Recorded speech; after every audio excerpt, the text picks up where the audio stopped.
Hai kau yang punya kekuasaan, kenapa tak kau pakai kekuasaanmu untuk mengejar Harun Masiku?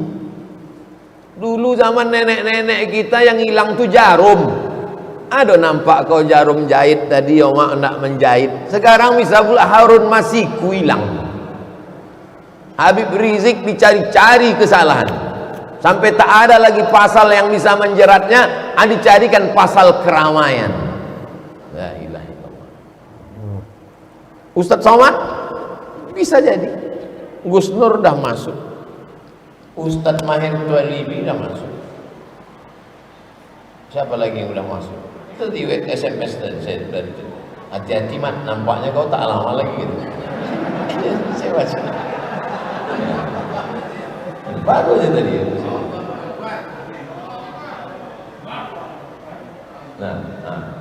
Mat kata dia. Ustadz Mahir dah masuk, Ustadz Gus Nur masuk, nampakku kau tak lama lagi gitu. Saya nih paling pantang ditakut-takuti.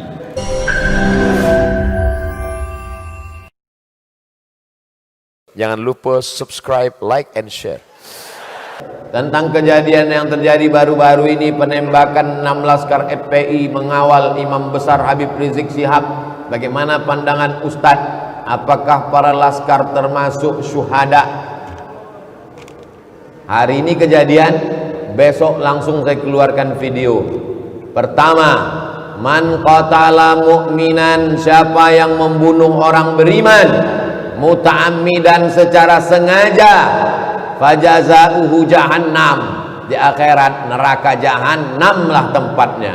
Di dunia ini hidup dia sementara, paling lama 63 tahun, masuk kerja umur 25, mati juga akhirnya, hanya untuk dapat gaji, hanya untuk dapat jabatan. Di akhirat rasakan kaulah neraka jahannam. Yang tak percaya masuk neraka, yang percaya pun masuk neraka. Silakan tak percaya, masuk neraka juga kau. Aku tak percaya neraka itu ada. Tengok nanti, sama-sama nanti di akhirat kita hidup. Hai kau yang tak percaya api neraka, kau buatlah sesuka hatimu. Isma syi'ta, hidup sesuka hatimu. Fa innaka mayyit, kau akan mati juga. Itu poin yang pertama. Yang kedua, meminta kepada Komnas HAM supaya segera membentuk tim independen untuk mengusut tuntas supaya pembunuhan dapat diungkap ke permukaan. Siapa yang menembak dari jarak dekat, siapa yang menyiksa, membakar, siapa yang mengotopsi tanpa izin keluarga, kenapa perutnya dibelah, kenapa kulitnya biru-biru, kenapa dipukul pakai senjata tumpul. Kau juga akan punya anak, kau juga akan punya keturunan. Bagaimana kalau anakmu yang dikandung istrimu 6 bulan, 9 bulan, 10 hari, dibesarkan dengan tetes air mata? 6 orang itu bukan anak kucing, 6 orang itu manusia, sebaya dengan anak-anak. La yu'minu ahadukum, tak beriman, hatta yuhibba li akhih, sampai kau sayang kepada saudaramu. Tak beriman kamu sampai ada rasa saudaramu. Kalau engkau bisa merasakan sakit, berarti kau makhluk hidup. Kalau kau bisa merasakan sakit, berarti kau makhluk hidup. Tapi kalau kau bisa merasakan sakit orang lain, barulah kau disebut manusia. Kalau sekedar sakit, anjing pun merasakan sakit, babi pun merasakan sakit. Tapi kalau kau bisa merasakan sakit orang lain, barulah kau disebut manusia. Berapa banyak manusia tapi otaknya otak anjing, otaknya otak babi. Kenapa Ustaz sebut anjing dan babi? Karena anjing dan babi ada dalam Quran. 3, lupa pula apa yang ketiga. Apa yang saya sebut di video itu yang ketiga? Supaya cerdas bermedsos. Karena fitnah-fitnah ini luar biasa. Fitnah-fitnah ini luar biasa. Hai kau yang punya kekuasaan, kenapa tak kau pakai kekuasaanmu untuk mengejar Harun Masiku? Dulu zaman nenek-nenek kita yang hilang tuh jarum. Aduh, nampak kau jarum jahit tadi, Oma nak menjahit. Sekarang bisa pula Harun Masiku hilang. Habib Rizik dicari-cari kesalahan. Sampai tak ada lagi pasal yang bisa menjeratnya, dicarikan pasal keramaian. La ilaha illallah. Ustadz Somad bisa jadi. Gus Nur dah masuk. Ustadz Mahir Tualibi dah masuk. Siapa lagi yang udah masuk? Itu di SMS tadi saya tadi. Hati-hati Mat, nampaknya kau tak lama lagi gitu. Saya baca. Baru aja tadi. Nah, Mat kata dia. Nah, Ustadz Mahir dah masuk. Ustadz Gus Nur masuk, nampakku kau tak lama lagi gitu. Saya nih paling pantang ditakut-takuti. Waktu 2019 kan ditakut-takuti orang tuh. Hati-hati, kalau sampai Ustadz Somad itu berpihak, kami buka semua aib-aibnya. Masuk WA ke saya. Oh, berpihak, saya langsung. Saya tak kenal Pak Prabowo, itu tak tahu saya dia. Tapi kalau semakin diancam mereka, dipoto mereka rumah saya dari atas atap tuh pakai drone. Sampai semua surat-surat motor saya tahu di STNK BPKB-nya. Mau dipegang mereka. Kalau berpihak kau nanti kami buka kali ini. Menangis kuah, satu orang kuah di Pekanbaru ini datang menangis. Menjumpa saya, memegang lutut saya. Ustaz, kenapa Pak Kuah menangis? Datang tadi orang ke kantor saya ngecek surat nikah Ustaz. Mereka udah pegang nih Ustaz. Jangan Ustaz berpihak, nanti kalau Ustaz berpihak dibukakan mereka. Berpihak saya, menunjukkan saya melawan, tak takut saya. Begitu juga dengan Pilkada Medan. Saya tak ada urusan dengan Medan. Tiba-tiba datang orang 28 November menyampaikan pesan ke saya. Ustaz, pesan dari Jakarta, Ustaz jangan berpihak. Langsung saya kontak Akhyar Nasution dengan Ustaz Salman. Aku tak bisa ke Medan karena diikut-ikuti orang. Ayo ke Bukit Tinggi, ku buatkan video untuk klaim. Saya menang. Pilkada itu tak ada urusan sama saya menang kalah. Saya menang melawan. Tak takut saya. Paling pantang saya ditancam-ancam mereka. Belum kenal kan sama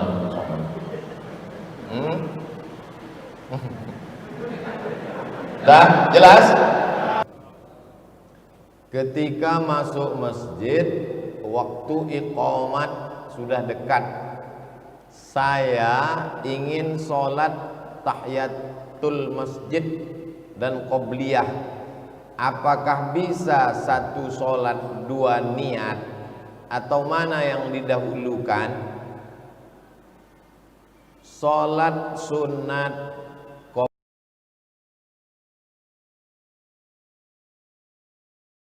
masjid. Kalau waktunya cuma cukup 2 menit untuk, kan ada jam di masjid tuh pakai jam waktu timer, 2 menit lagi qomat, cukup hanya untuk 2 rakaat, tak mungkin 4 rakaat, maka sholat qobliyah saja, dapat tahiyatul masjid. Tapi kalau dia sholat tahiyatul masjid tak dapat qobliyah. Mana dalilnya? Idza dakhala ahadukumul masjid, kalau kamu masuk masjid, fala yajlis, jangan duduk, hatta yusolli rak'ataini, salat sunat 2 rakaat. Salat sunat 2 rakaat qobliyahnya itu masuk sudah di dalamnya itu tahiyatul masjid. Begitu kata para ulama, bukan kata Abdul Somad. Saya menyampaikan pendapat para ulama. Saya ulang sekali lagi, qobliyah saja, masuk tahiyatul masjid, otomatis, automatically. Saya mau buka puasa, suara azan sudah berkumandang di masjid, sedangkan jam di HP menunjukkan kurang 4 menit lagi. Istri saya ikut azan di masjid, sedangkan saya ikut HP. Mana yang betul? Yang betul ikut jam RRI. Itu yang paling betul. HP mungkin slip karena setelan dia, masjid mungkin juga salah karena pengurus itu atau baterainya baru berganti atau lama tak berganti. RRI lebih minim salahnya. Kenapa? Karena dia lebih teliti, karena dia takut dipersalahkan orang satu kota Pekanbaru, satu provinsi. Maka sejajarkan, samakan jam masjid dengan jam RRI. Saya pakai RRI. Dulu kalau saya mau pergi ceramah maghrib jam 6 dari Panam sudah hidup, dengar tausiah jam 6 sore. Karena nanti saya dengar suara azan. Dalilnya mana pakai RRI ini? La tajtami'u ummati ala dhalalatin. Tak mungkin umatku ini sepakat dalam satu kesesatan. Wa minal isnaini ab'adu. Lebih banyak, lebih selamat dari sesat. RRI lebih banyak pendengarnya, maka mereka lebih teliti, lebih takut dia, karena dia nanti akan dikritik oleh masyarakat. Di masjid kami ada kotak masjid, ada kotak yatim, ada kotak MDA. Apa boleh pembagiannya 60% yatim, 20% dan MDA 20%? Kotak yatim tak boleh diganggu gugat. Jangan ambil duit yatim tu alihkan ke operasional masjid. Ara'aital ladzi yukadzibu biddin fadzalikal ladzi yad'ul yatim. Kalau kau ambil duit yatim ni kau berikan kepada yang tak yatim, alladzina ya'kuluna amwalal yatama, orang yang makan duit anak yatim, innama ya'kuluna fi butunihim nara, mereka memakan api neraka ke mulut, ke perut mereka. Kotak yatim jangan ganggu gugat. Kotak pembangunan masjid jangan ganggu gugat. Kotak MDA jangan ganggu gugat. Karena ketika mereka memasukkan duit ke kotak itu, dia sudah ada niat kapling-kaplingnya masing-masing. Yang boleh dialihkan kemana-mana itu kotak infak masjid raya umum. Ada satu kotak besar, kotak infak masjid raya umum. Orang waktu memasukkan duit ke situ, niat dia umum. Bisa dialihkan ke listrik, dialihkan ke pembangunan MDA, dialihkan karena umum. Yang sudah khusus tadi tak bisa diumumkan, yang umum bisa dikhususkan. Bagaimana hukum membayar fidyah puasa dengan uang? Wa 'alal ladzina yutiqunahu, bagi siapa yang tak sanggup puasa, fidyatun, maka mereka membayar fidyah. 3 pembahasan. Pembahasan pertama, siapa yang tak sanggup puasa itu? Tak sanggup puasa di Ramadan, tak sanggup di Syawal, tak sanggup di Zulqa'dah, tak sanggup di Zulhijjah, tak sanggup di Muharram, sampai mati tak sanggup. Kenapa dia tak sanggup? Pertama, karena tua renta 70-80. Yang kedua, sakit mah akut, sakit usus akut, buah pinggang sudah dicabut, tinggal sebelah, tak bisa puasa. Mereka inilah yang membayar fidyah. Berapa fidyah itu? Fidyatun, fidyah itu 1 mud. Zakat fitrah 1 sok. 1 sok itu 4 mud. 1 mud itu 7 on setengah. Batas minimalnya 7 on setengah. Jangan kurang dari 7 on setengah untuk 1 hari. Tapi yang paling afdal adalah kasih makan fakir miskin sehari lengkap. Makan pagi, makan siang, makan malam, lauknya, cuci mulutnya, buahnya, bagus. Kalau kaya, kasih per paket. Paket sarapan pagi, paket makan siang, paket makan malam, menurut standar Pekanbaru. Kalau susah, tak sanggup, batas minimal pakai fidyah 1 mud 7 on setengah 1 hari. Kepada siapa dibayarkan? Fidyatun ta'amu miskin, kepada orang miskin. Apa definisi miskin? Fakir ada income, fakir tak ada income sama sekali. Janda tua, laki tak ada, anak tak ada, sebatang kara. Fakir, tak ada income. Miskin, ada income, tak mencukupi kebutuhan. Standar hidup Pekanbaru misal 3 juta, misal. Dia pendapatannya 1 juta, berarti dia miskin. Standar upah minimum regional berapa? Di bawah standar itu miskin.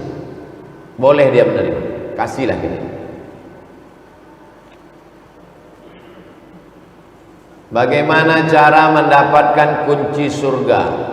Miftahul jannah la ilaha illallah. Kunci surga la ilaha illallah Muhammadur Rasulullah. Lalu cukupkah dengan la ilaha illallah Muhammadur Rasulullah? Kata Imam Ibnu Qayyim Al-Jauziyah, kuncinya ada, tapi gigi-giginya tak ada. Mana bisa pintu terbuka? Punya kunci tapi tak bergigi. Apa gigi-giginya? Kalau sudah la ilaha illallah salat, kalau sudah la ilaha illallah puasa, kalau sudah la ilaha illallah zakat, kalau sudah la ilaha illallah haji, kalau sudah la ilaha illallah jihad, kalau sudah la ilaha illallah amar ma'ruf nahi munkar. Kuncinya la ilaha illallah, gigi-gigi kunci itu, itulah dia syariat Islam. Bagaimana cara membuka hati orang tua, Pak Ustadz? Yang bertanya ini anak SD kelas 5. Kan hebat Pekanbaru, anak kelas 5 SD pun mengaji. Yang mau dibukanya hati orang tuanya.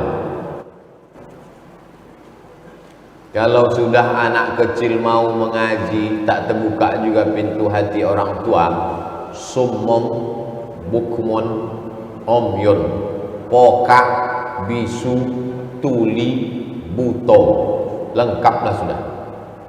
Ad-doa silahul mukmin. Berapa banyak pelaku maksiat pulang ke rumah mabuk, dibukanya pintu kamar anaknya, ditengoknya sedang tahajud, tobat dia karena perbuatanmu anak muda yang sudah hijrah, membuka pintu hati orang tua. Doamu di tengah malam, Allahumma hdi qaumi fa innahum la ya'lamun. Berikan hidayah pada orang tua ini ya Allah. Sampai kapan Nabi mendakwahi Abu Talib sampai sakaratul maut? Innallaha yaqbalu taubatal abdi. Allah menerima taubat seorang hamba malam yugharghir, sebelum ghargharah, sebelum sakaratul maut masih diterima Allah taubat. Jangan pernah putus asa. Apakah tugas memasak, menyapu, mencuci adalah tugas suami? Soalnya banyak yang mengatakan postingan-postingan di sosial media. Cobalah baca di sosmed. Siapa yang menemani istrinya shopping maka dimudahkan masuk surga. Itu yang membuat itu perempuan untuk menyindir laki-laki. Lalu kemudian yang laki-laki membalas, siapa mengizinkan suaminya nikah lagi masuk surga. Jadi mereka berbalas-balaslah di medsos itu. Asal muasal hadis palsu itu yaitu untuk mendukung pendapat masing-masing. Man kadzdzaba alayya muta'ammidan falyatabawwa maq'adahu minan nar. Siapa yang berdusta, membawa-bawa agama muta'ammidan secara sengaja, maka siapkanlah kursi dari api neraka. Na'udzubillah. Kewajiban laki-laki 5. Kasih makan, kasih pakaian, kasih tempat tinggal, kasih pendidikan, kasih perhatian. Wajib laki-laki mengasihi. Maka kalau dia mampu, disiapkannya pembantu yang membantu istrinya mencuci, memasak, menjaga anak. Bahkan zaman Nabi SAW dulu ada perempuan yang khusus mengambil upah menyusukan anak. Perempuan tinggal mengandung saja, duduk dia di rumah mengatur. Tapi kalau suami tadi tak mampu, maka suami ikut. Makanya Nabi itu yuraqti' na'lahu. Nabi menjahit sendalnya sendiri.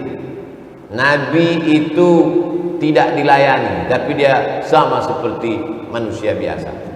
Innama ana basyaruk, innama ana basyarun mislukum, aku sama macam kamu manusia, yuha ilayya, bedanya aku dapat wahyu. Surat Al-Kahfi. Jadi al-mu'minuna wal mu'minat, laki-laki suami wal mu'minat, istri perempuan, ba'duhum awliya'u ba'd, mereka saling tolong menolong. Laki-laki tidak memperbudak perempuan, perempuan pula tidak diperbudak laki-laki. Siapa yang paling mulia antara laki-laki perempuan?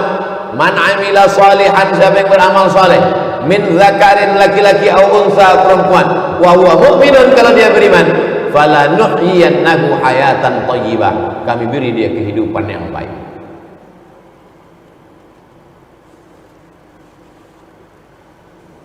Seorang berbuat maksiat tapi dia ingin mengikuti pengajian, apakah malaikat rahmat tidak turun? Padahal orang ini ingin mengikuti pengajian. Jika dia ingin ikut pengajian, apakah malaikat rahmat tak turun? Datang dia pengajian, masuk dia ke masjid, dia sholat sunat, maka saat itu dia sudah bertaubat kepada Allah. Taubat. Tadi waktu Nabi tadi mengatakan malaikat rahmat tak turun, kenapa? Karena perbuatan dia terkait dengan orang lain. Kalau terkait dengan Allah SWT, masuk dia ke masjid, dia berwudu, dia sholat sunat, bersih. Tapi kalau terkait dengan orang lain, zalim, aniaya, lepaskan dulu ikatan-ikatan dengan orang. Yang tadi itu, yang dalam hadis yang saya sebutkan tadi, dia masih terkait dengan orang lain, bukan dengan Allah. Innallaha yaghfiru, innallaha la yaghfiru ayyushraka bihi. Allah tak mengampunkan dosa syirik, wa yaghfiru ma duna dzalika liman yasha. Dosa selain itu diampunkan Allah. Ma min muslimin yuznibu dzamban, ada orang berbuat dosa, summa yatatahhar, berwudu dia, summa yusalli rak'ataini, salat sunat dia, minta ampun dia kepada Allah, illa ghafarallahu lah, diampunkan Allah dosanya, bersih dia, turun rahmat. Tapi orang yang masih punya sangkutan-sangkutan kepada manusia, gara-gara dia tak turun rahmat Allah SWT.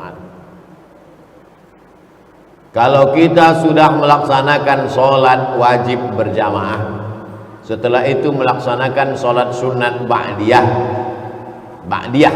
tiba-tiba ada orang terlambat masuk ke masjid, menepuk bahu kita, tujuan dia mau ikut berjamaah dengan kita.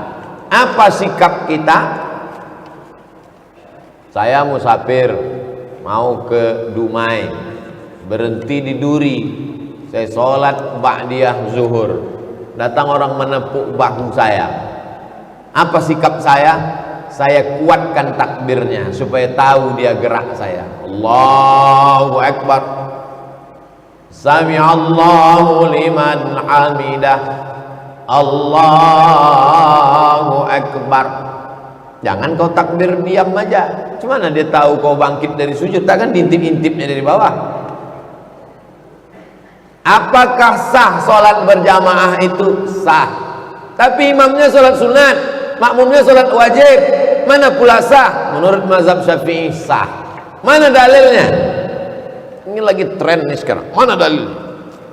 Padahal sebutkan dalil tak jadi paham. Mana dalilnya? Nabi imam salat khauf, salat khauf waktu perang, makmumnya 2 baris di belakang. Baris pertama ikut salat, imamnya Nabi. Baris yang kedua memegang tombak, pedang, anak panah, mengawal, takut ada serangan musuh. Setelah selesai salat, baris yang kedua maju ke depan, baris yang satu mundur ke belakang mengawal. Nabi jadi imam lagi. Pertanyaannya, waktu sholat yang kedua, sholat Nabi itu sholat wajib apa sholat sunat? Saya ulang sekali lagi, memang kalau belum sarapan nih susah konsen. Nabi jadi imam, baris pertama sholat, baris kedua megang tombak mengawal, habis itu salam. Sholat yang kedua, Nabi jadi imam, makmumnya baris kedua, baris pertama mundur ke belakang. Sholat yang kedua, Nabi itu sholat wajib apa sholat sunat? Sunat. makmum yang di belakang itu wajib apa sunat? Wajib. Dapat? Paham? Dalil kedua, Nabi sholat sama sahabat di masjid. Habis itu Nabi pulang ke rumah, sahabat ini duduk di masjid, duduk di masjid. Tak berapa lama setelah itu datang orang kampung ke masjid. Mereka belum sholat, mereka minta sahabat ini jadi imam. Sahabat ini maju jadi imam. Berarti dia sekarang sholat yang kedua, karena tadi dia sudah sholat sama Nabi. Sholat yang kedua ini wajib apa sunat? Sunat. Orang kampungnya yang datang tadi wajib apa sunat? Wajib. Paham?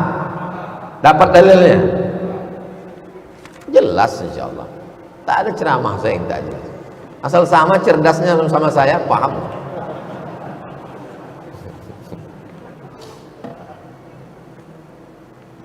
Kami mau minta nasihat bagi yang pencinta DJ, disc jockey, dangdut, pop.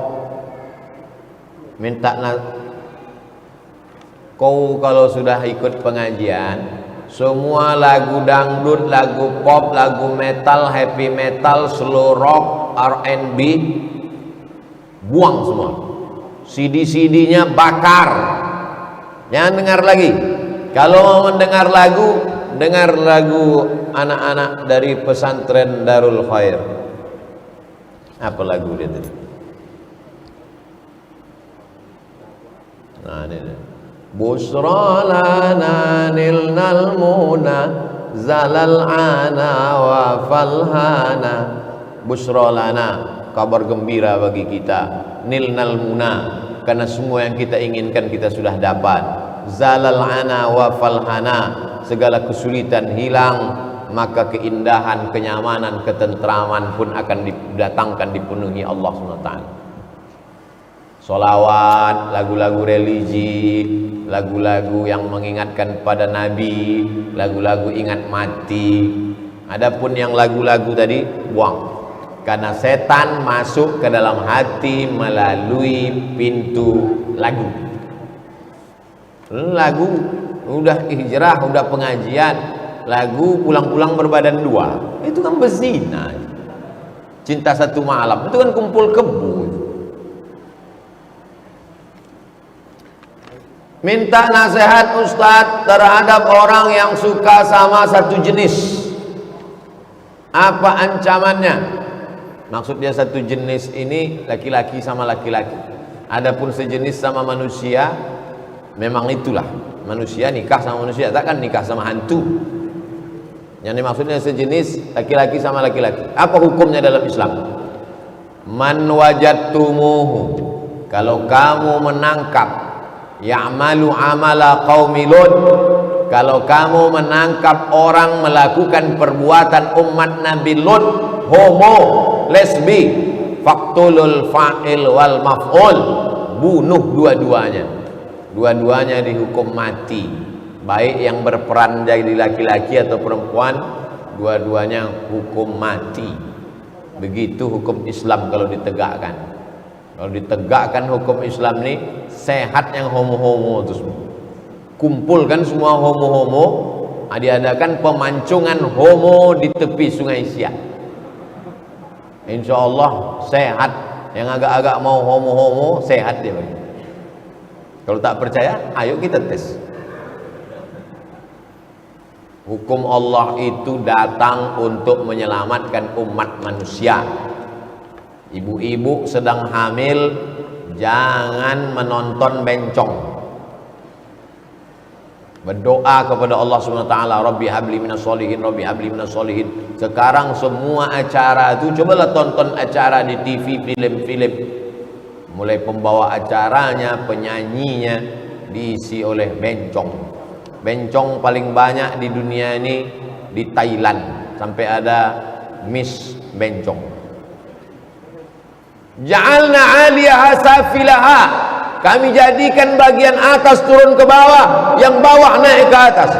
Wa amtarna 'alaihim hijaratan min sijilin mandud, kami hujani mereka dengan batu yang dibakar di api neraka. Azab untuk kaum Nabi Lut yang diceritakan dalam Al-Quran. menunjukkan betapa dahsyatnya hukuman itu. Sekarang disupport oleh gerakan internasional. Wajib kita tidak membeli produk-produk yang mensupport gerakan LGBT. Kalau ada produk makanan, kendaraan yang mensupport LGBT, wajib kita embargo untuk tidak membeli. Karena ikut, itulah maka banyak mereka menyerang saya. Karena dulu saya sebutkan itu. Ini makanannya, ini serangnya saya. Bayangkan tuh serangan bencong luar biasa.